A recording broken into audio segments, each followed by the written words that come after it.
There was a time, centuries ago, when the world was young and knowledge was treasured as the greatest wealth, while the streets of Baghdad buzzed with merchants and scholars, and the call to prayer echoed in every corner.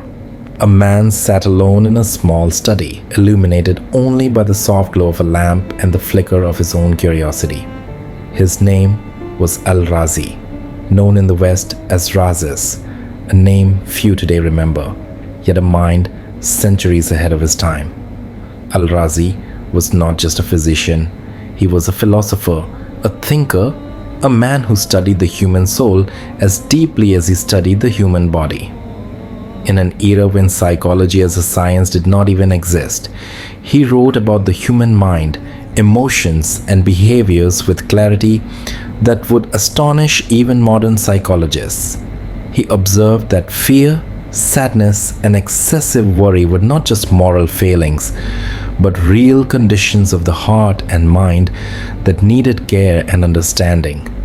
He understood that the mind and soul are deeply interconnected, that to heal the body, one must also heal the heart, and to guide the soul, one must understand the mind. What makes his story extraordinary is not only his insight, but the lens through which he saw life. Every observation, every theory, every cure he suggested was grounded in his deep faith in Allah. He believed that human suffering, whether physical or mental, is never meaningless. He understood that Allah, in His infinite wisdom, has placed within every human heart both trials and potential, and it is through understanding and reflection that a person can rise above their struggles. Al-Razi once wrote that the mind is like a garden. If neglected, weeds of anxiety, fear, and despair take root. But with care, attention, and proper guidance, the garden blooms with clarity, wisdom, and peace. He encouraged self-reflection, empathy, and patience, not just as moral virtues, but as practical tools to balance one's mental and emotional well-being.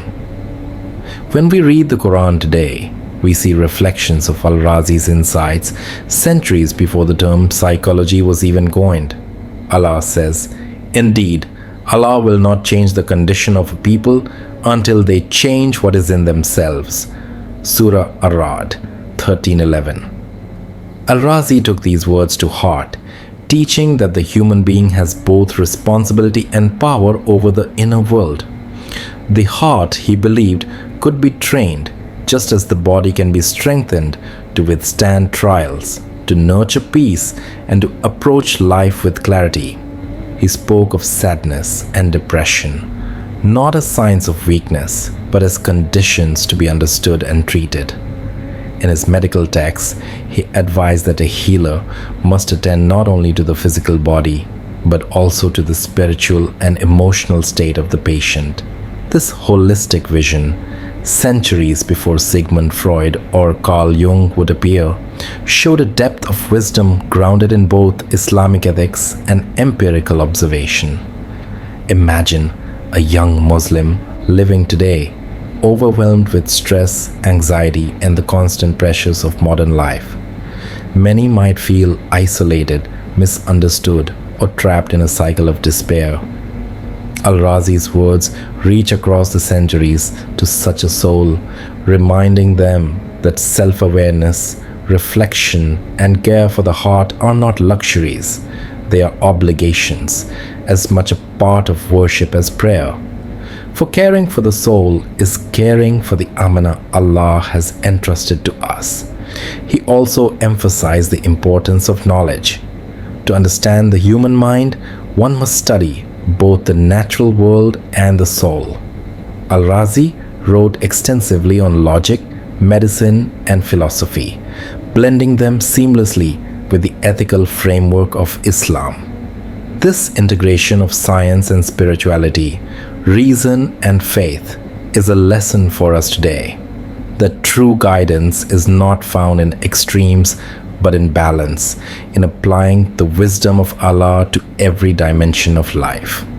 Al-Razi's observations about emotions are strikingly relevant to modern mental health.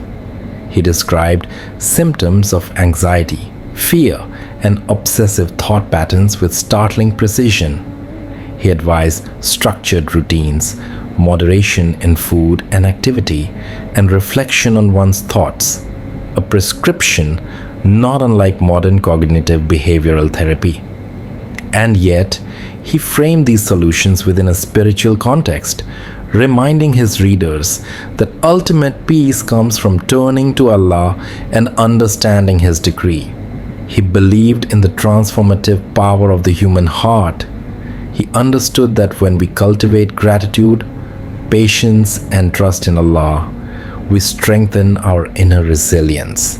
He often cited the Prophet Muhammad sallallahu alaihi wasallam's guidance, reminding readers that even in moments of sadness or despair, the heart can find solace. The Prophet said, "Verily, with every difficulty, there is relief."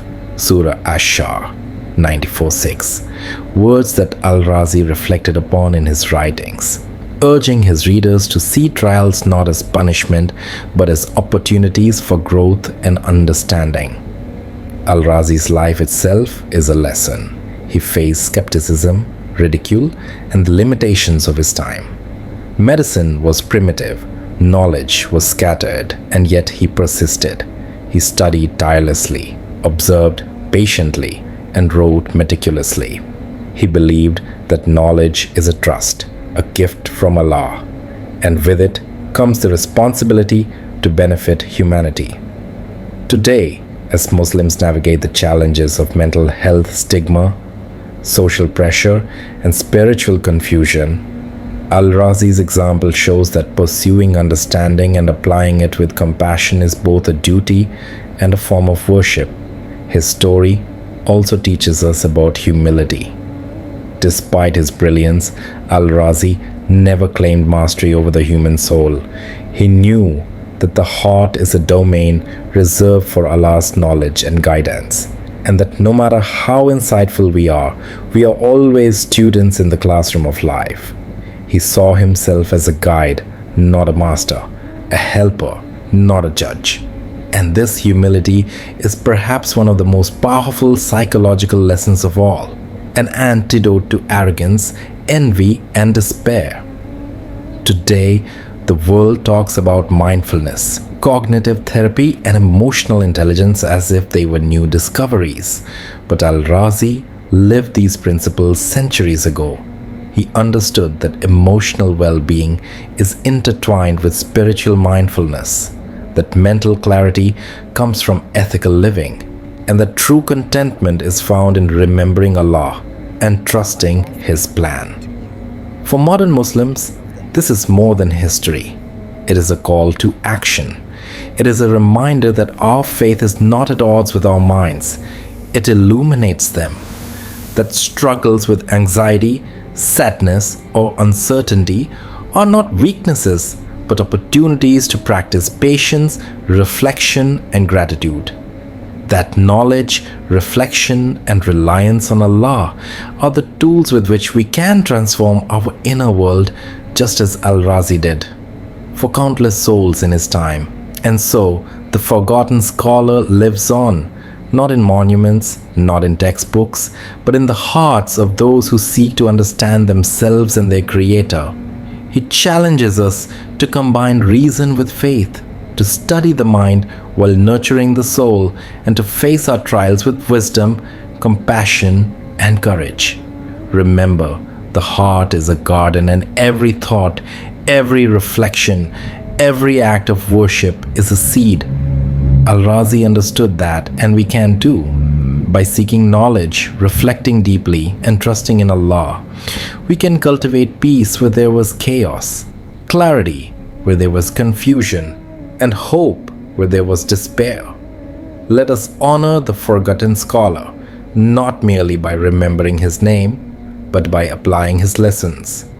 Let us approach our own minds with curiosity, our own hearts with care, and our own lives with the balance, humility, and faith that he exemplified. Because in doing so, we not only revive his legacy, we also fulfill a timeless truth from the Qur'an. And he found you lost and guided you. Surah Ad-Duha 93:7. May we strive to understand ourselves, to heal our hearts, and to walk this world with wisdom, courage, and a heart always turning to Allah.